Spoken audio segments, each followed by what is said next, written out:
رمضان المبارک کا خاص وظیفہ۔ نماز فجر کے بعد ایک بار یہ دعا پڑھ لیں تو انشاءاللہ ہر طرف سے رزق آئے گا، ہر پریشانی ختم ہو جائے گی، تقدیر بدل جائے گی اور آپ کی زندگی خوشیوں میں بدل جائے گی۔ نماز فجر کے بعد آپ نے یہ دعا ایک بار ضرور پڑھنی ہے۔ اللہم اکفنا بحلالک عن حرامک واغننا بفضلک عمن سواک۔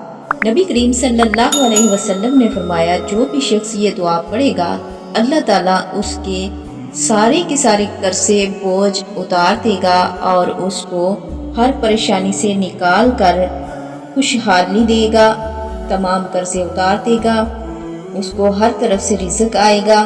اور دوسری دعا یہ پڑھنی ہے، اللہم انی اسألک علما نافعا وعملا متقبلا ورزقا طیبا۔